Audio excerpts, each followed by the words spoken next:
Here's Blizzard. This is one of the most devastating new tricks on the site. I can't recommend this enough. Maxwell, go ahead and name any card for me. Jack of hearts. Okay, all we need is jacks. So I'm going to take out the 4 jacks here. Let's pull these out. Got the jack of clubs, the jack of hearts, diamonds, finally the spades. Okay, what I'm going to do is I'm going to pull these out, and I want you to mix these up so neither of us can know which one is where, which card is which. Just mix those jacks up real well for me. Give them a good solid mix. You don't know their locations? Perfect. Deal them out right here, one at a time.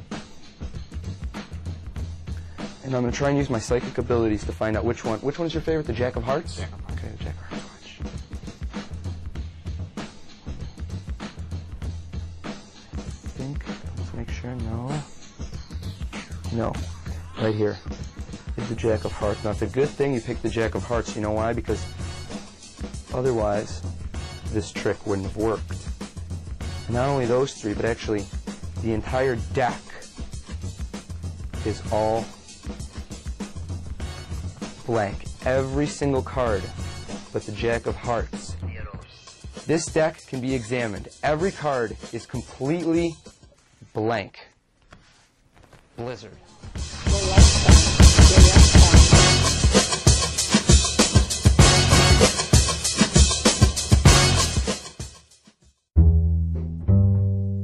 Here's a Penguin exclusive, bottled up. I have an ice cold new Snapple right here, and Kevin, I want you to help me out.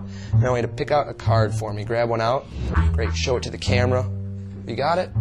Okay, I'm going to sneak a peek at it. I'm going to cheat this time. Okay, the 7 of diamonds. No worries, we're going to put it aside, and we don't need the deck for a little bit. I'm going to take the 7, and I'm just going to rip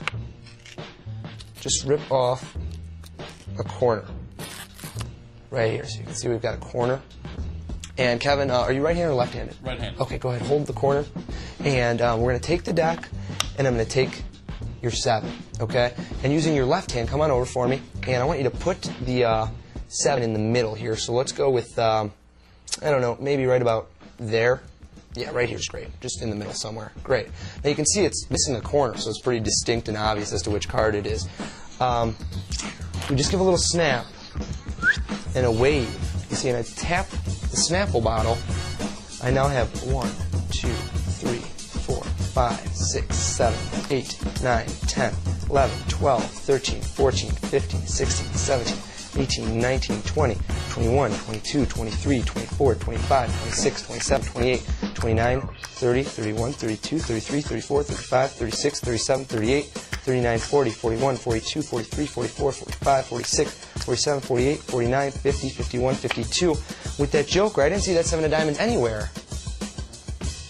And you saw when I tapped the Snapple bottle, you see this is called bottled up. Bottled up. This is a brand new bottle Snapple. I want you to hear. You can even hear it when I snap it open. You can hear the pop top. And we just empty this out.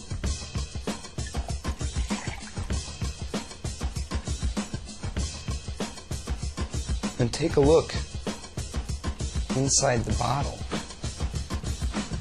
because there's a card in there.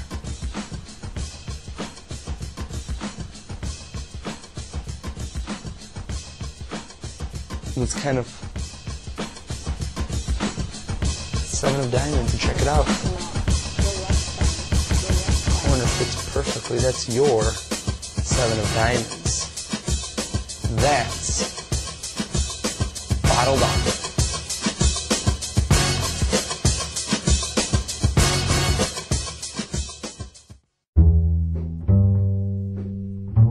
Here is Countdown. Maxwell, I'd like you to take this pack of cards and shuffle it up as much as you'd like. Shuffle them thoroughly. This trick is completely impromptu. There is no setup. It could use any pack of cards. Let the spectators hand you a pack of cards if you'd like. Absolutely 100% impromptu. Have you mixed those up thoroughly? Yes. Fantastic. I want you to go ahead and I want you to cut them into 2. Which one should we use? That one? Great. Take that one, mix it again. I want to make sure these are thoroughly mixed. I'm going to spread this pile out. Okay. Have you mixed those up pretty well? Yes. Next, we'll go ahead and pull out any card at all from this pile.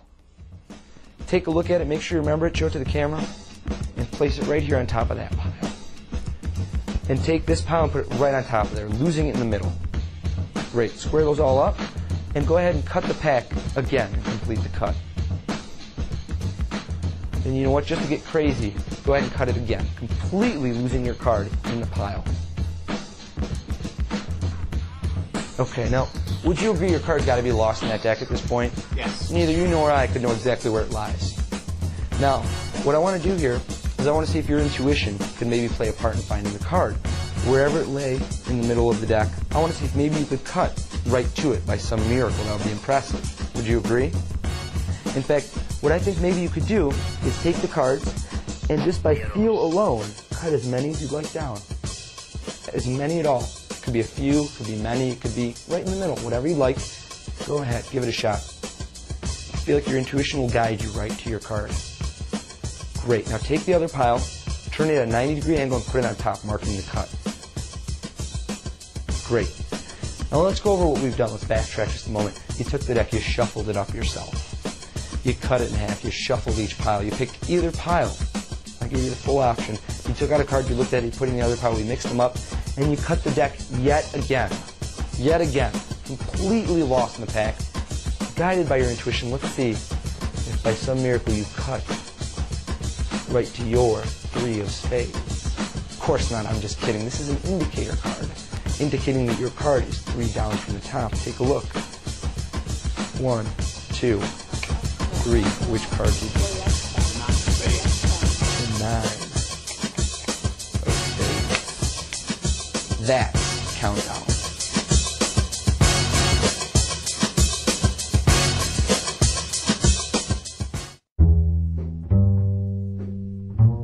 Here is torn but not forgotten. Maxwell, I'm going to need your help for a moment. I want you to go ahead and I want you to pick a card. Just yell out stomp whenever you'd like. Stop. Right here, was it on this card? Okay, just want to make sure. Let's go ahead and have you get a glimpse of that card. Make sure you remember it. Great. Now if I take, and if we really, let me just get this position, let's just give you a little souvenir there, a little memento. And actually, let me go ahead and let me grab the other half of your card. And right where they match, you can see they just line up. I'm going to try and fuse these two pieces right along the crease, using my hand almost as an iron, just to fuse them together. Watch this. Line them up perfectly, and with just a fuse right across the crease, just like that. There you go. Your card completely restored. You can pass that out for examination. That is the ultimate anytime, anywhere torn restored card that can be done with a borrowed deck. That's torn but not forgotten.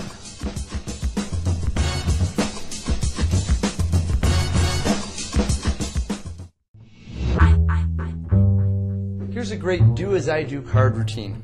Maxwell, I'd like you to help me out for a moment. I want you to go ahead and cut off about half the pack and put them in your left hand just like I have mine. Now what we're going to do is I'm going to go first. Watch me, and then at the end you give it a shot. Okay, I'm going to spread these out, and I'm just going to pull one out. I'm going to look at it. I'm going to make sure I remember it, and then I'm going to put it right down on the table. Okay, go ahead, give it a shot. And don't show me. Make sure you remember it. Look at it and remember your card. Okay, did you remember yours? Fantastic. Put it down and square up your pack. Now I'm going to take your card without looking at it, and I'm going to put it into the middle of my pack and square it up. Go ahead, do the same with mine without looking at it. Okay, great. Now let me take half of your packet, and we're going to turn these face up. And we're going to take the bottom half and turn it face up. So I have a sandwich of face-up cards, face-down cards with your card somewhere lost in there, and finally more face-up cards with my card lost in there somewhere. Who knows? Hold your hand out for me. Okay, we're going to close this big sandwich up. No fishy moves. I'm going to put it right in your hand. Okay? Now the first thing I do is there's a big block in the middle of turned upside down cards, and I just give a little, just like that. Did you feel it? They all flipped over right in the middle of the pack. You didn't feel anything, did you? Now this time this is easier. Hold your hand out for me. Focus on your card, okay? Just like that. Just like that. Your card flipped over right in the middle of the pack. Lift up your hand. This one's easier because I know my card. Just a little snap. And my card turns over, which means that the entire deck is turned over, all but both of our cards, reading both of our minds. Take a look. There are now 2 cards turned over. 2 and only 2 cards. My card, the King of Spades. Your card, 5 of Clubs. excellent card trick. Do as I do.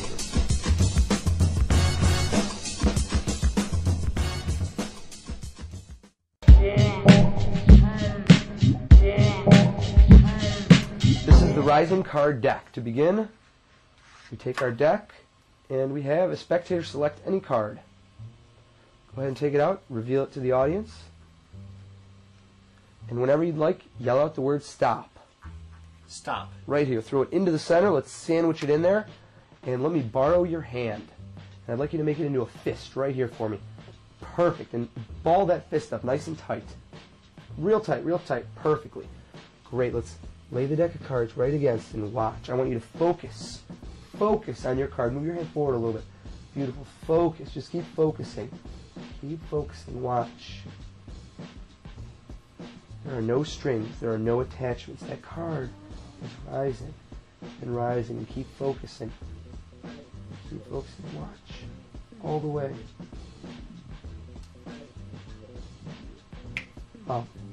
And that is, I'm guessing, your 10 of diamonds. And that is the Rising Card deck. It is completely self-contained. There are no outside magnets, wires, threads. You can pretty much show everything here. Do it again, repeat it, do it with 2 or 3 cards.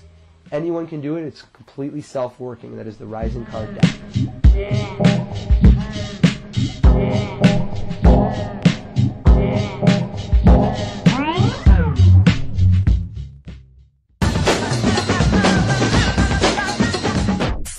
Here's Sam Webster's Nemesis.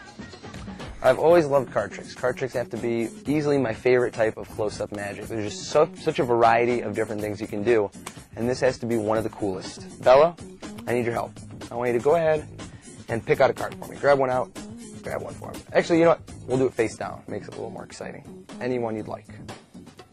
Okay. Show it to the camera. Do you remember it? Fantastic. Go ahead and stick it in anywhere you want. Not all the way. They'll leave it about halfway out. Okay. Get another peek at it. You remember it? Great.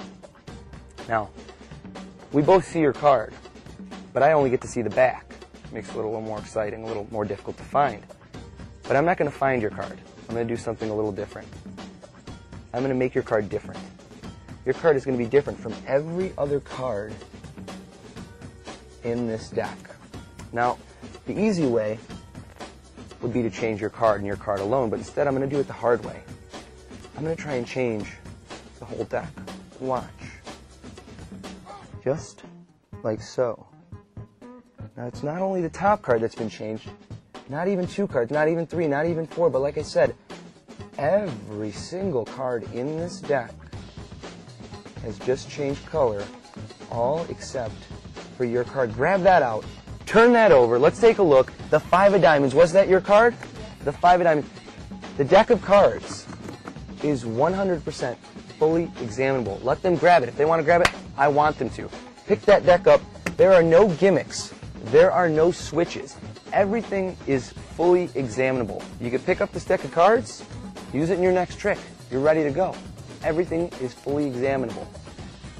This trick resets almost instantly. In 2 to 3 seconds, you're ready to go again. That's strong, that's direct, that's visual. I want to congratulate Sam Webster of the UK for creating such a visual, knock 'em dead effect nemesis.